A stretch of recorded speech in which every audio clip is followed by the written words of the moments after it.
por trás de cada crime, existe mais do que um culpado. Existe uma mente, um passado e uma história que o mundo esqueceu de ouvir. No Mente Criminosa BR, a gente não mostra só o que aconteceu. A gente revela o que levou alguém a cruzar a linha. Você já parou para pensar no que acontece com alguém depois que é condenado? Talvez você ache que ele simplesmente vai para a cadeia. Talvez acredite que tudo termina ali, com o martelo do juiz batendo e as câmeras desligando. Mas e se eu te dissesse que é exatamente nesse momento que tudo realmente começa? Por trás da porta que se fecha, começa uma jornada silenciosa, brutal, estratégica, profundamente controlada. O nome vira número, a voz vira histórico, a liberdade vira cálculo, frieza e vigilância. O que começa ali é muito maior do que algemas ou grades. Começa um processo invisível, impessoal, frio, cruel e profundamente humano. A justiça, do lado de fora, parece simples, mas do lado de dentro, ela se transforma em regras que não aparecem no Código Penal, em condutas que não são julgadas em tribunal, mas nos corredores escuros da prisão. E aí, você que está me ouvindo agora, consegue imaginar como é atravessar aquela porta? Como é sentir que cada passo seu será observado, medido, registrado? É nesse ponto que o interno deixa de ser apenas um réu. Ele se torna parte de uma engrenagem. E essa engrenagem não tem rosto. Ela só tem função. Mas essa função carrega uma pergunta que poucos têm coragem de responder. O que o Estado realmente faz com aqueles que condena? Ele pune? Ele esquece? Ou ele simplesmente administra? Vamos descobrir isso juntos, porque aqui, no canal Mente Criminosa BR, nós não mostramos apenas o que aconteceu, nós mostramos o que ainda está acontecendo, atrás dos muros e atrás do silêncio. Mas não se engane, o processo é silencioso porque foi feito para ser assim. Quem está fora não ouve, quem está dentro grita em silêncio. A burocracia da prisão é como um ritual. Primeiro, o corpo é dominado, depois é a mente que começa a ser moldada. A pulseira de identificação, o número no sistema, a padronização de conduta, tudo serve para uma única coisa: controle. E nesse controle, o ser humano se dissolve. Ele deixa de ser alguém com nome e rosto e passa a ser um risco, um ativo do sistema, uma variável a ser administrada. Agora me diga, em que momento a punição se transforma em desumanização? Ou será que essa linha já foi ultrapassada há muito tempo? Essa pergunta ecoa em cada cela, em cada passo dos corredores, em cada olhar que evita contato. E o mais perturbador é que tudo isso acontece enquanto o mundo lá fora segue normalmente, como se nada disso existisse.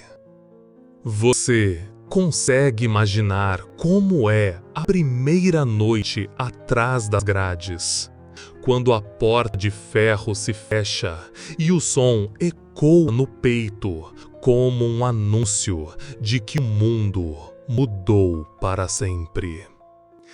Essa é a noite em que o corpo está preso, mas a mente ainda vagueia em liberdade, em busca de respostas, de explicações, de lógica para algo que não tem lógica nenhuma. O concreto parece apertar os sentidos. A luz nunca se apaga por completo. O cheiro de ferro, suor e medo se mistura com o silêncio tenso.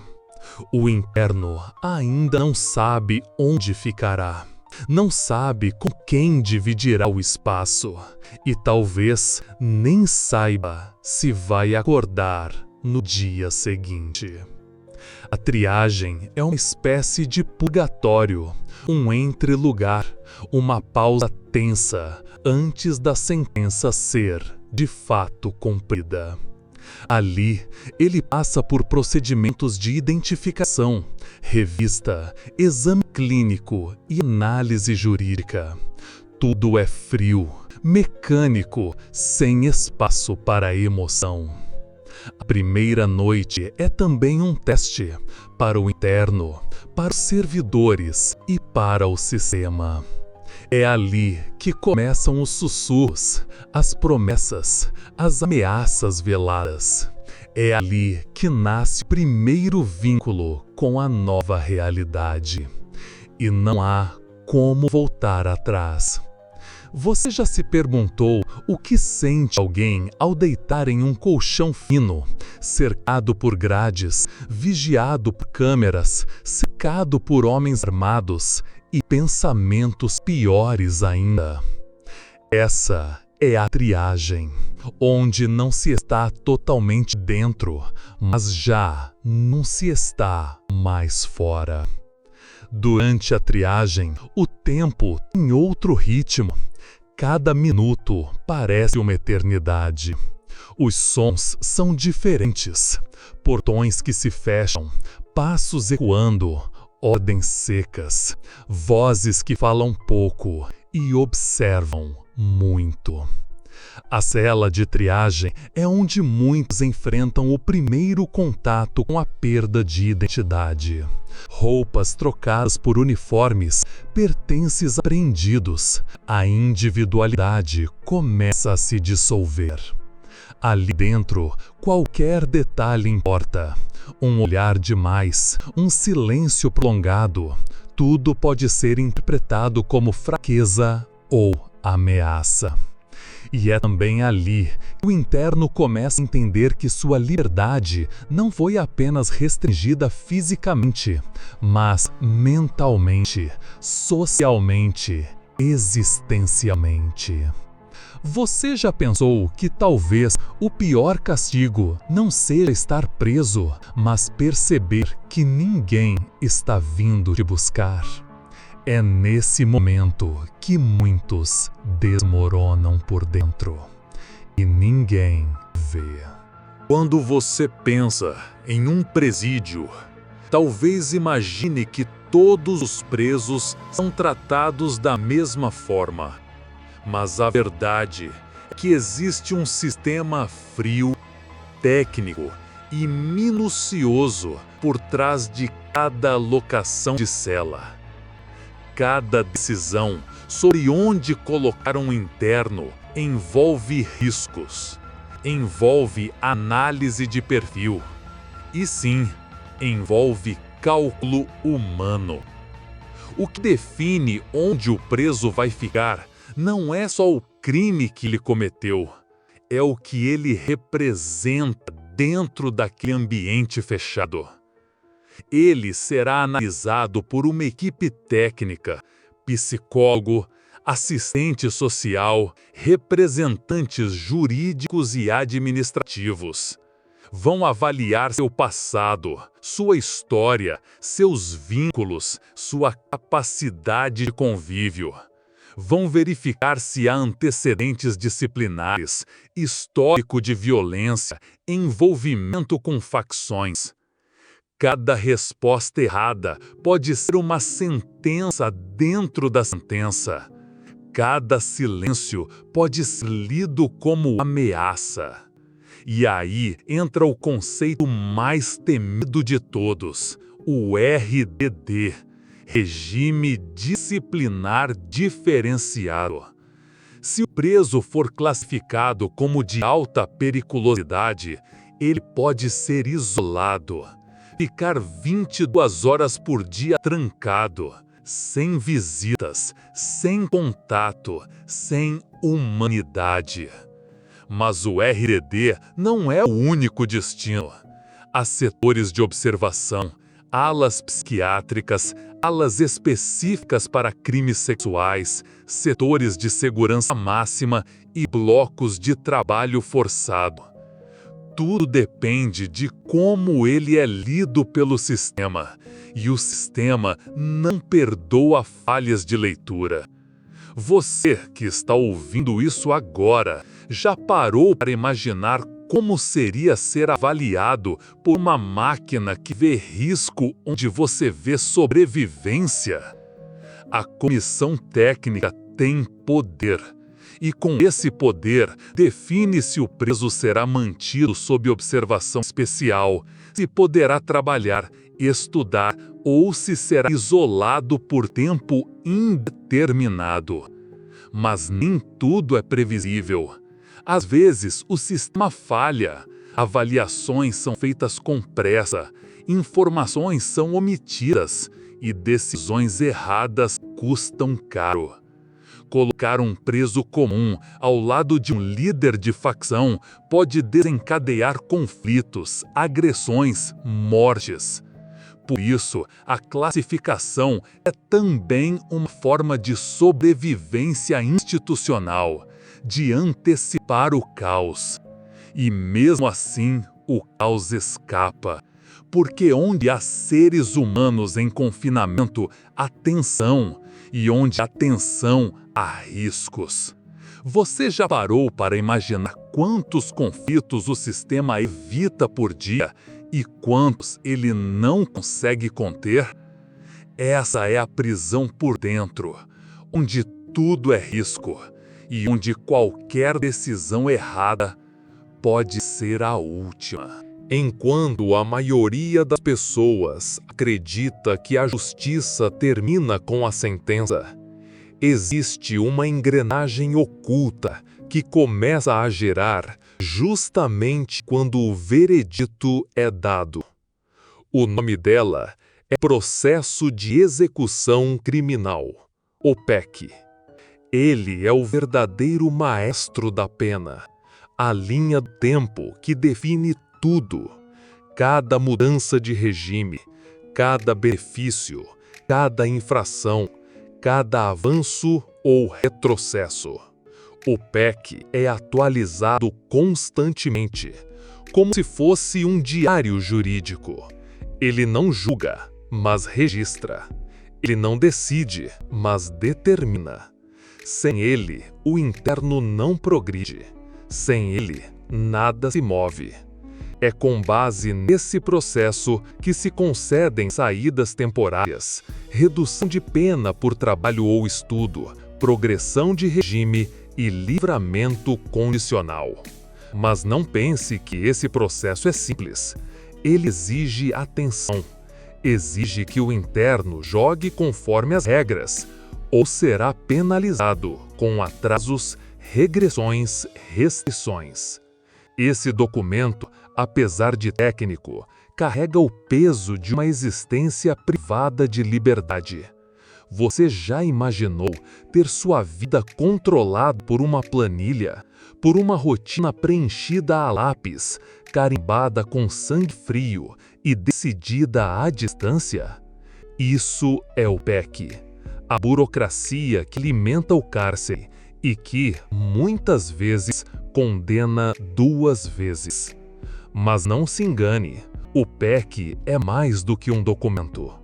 Ele é o espelho do comportamento do preso, da sua capacidade de adaptação, da sua obediência ao sistema. Cada infração cometida, cada discussão, cada atraso no banho de sol pode ser usado contra ele.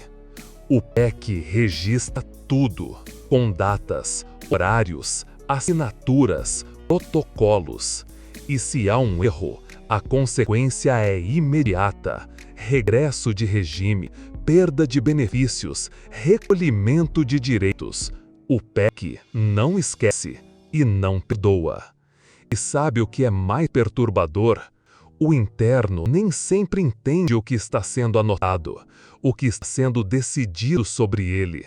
Às vezes, a pena já foi cumprida, mas o PEC ainda está em aberto, e isso basta para mantê-lo lá dentro.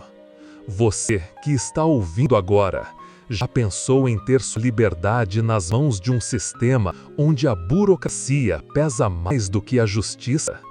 Esse é o submundo invisível da execução penal, e ele funciona 24 horas por dia, mesmo quando ninguém está olhando. Enquanto o mundo lá fora segue sua rotina, dentro dos muros, a prisão opera como um organismo vivo. Cada decisão tomada do lado de fora afeta o que acontece do lado de dentro, e vice-versa. Prender alguém é apenas o primeiro passo, mas executar a pena, isso sim é o verdadeiro desafio.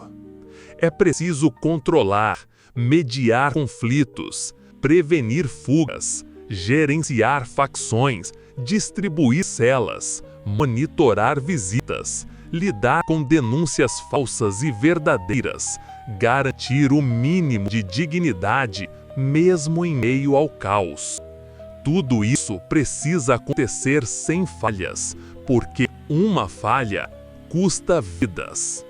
A prisão não é só muro e cela, ela é campo de batalha psicológico, campo de estratégias silenciosas, de trocas invisíveis, de segredos pesados.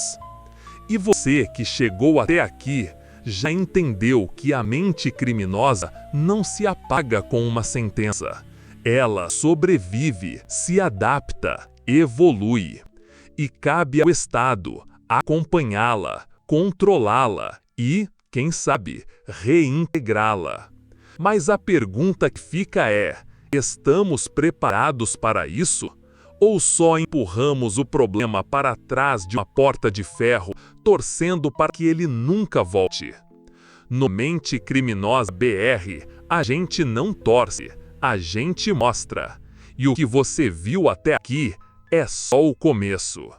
Do lado de dentro, há hierarquias invisíveis, regras que não estão escritas em lugar nenhum, mas que, se forem quebradas, podem custar caro.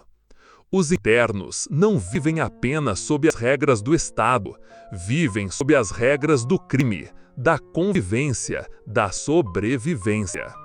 E o agente penal, o servidor público, o psicólogo, o assistente, todos eles fazem parte desse teatro silencioso, cada um com seu papel, cada um com seu limite. E quando o limite é ultrapassado, o sistema estremece. Rebeliões acontecem, agentes são punidos, famílias são destruídas, e tudo isso sem que a sociedade perceba. Você ainda acha que executar uma pena é simples? Você ainda acredita que basta construir mais presídios para resolver o problema? A verdade é que a prisão não corrige, ela registra e repete. E enquanto não houver coragem para enfrentar isso de frente, estaremos apenas empilhando corpos e assinando papéis. Aqui no Mente Criminosa BR, a gente te mostra isso, porque enquanto houver silêncio, nós vamos falar. Se essa história mexeu com você, saiba que há muitas outras por aqui. Casos reais, mentes sombrias e perguntas que nem sempre têm respostas, mas que merecem ser feitas. Explore o canal, escolha o próximo episódio e continue essa jornada com a gente. E se você quer apoiar esse projeto e não perder nenhum conteúdo, clique em inscrever-se. Isso faz toda a diferença.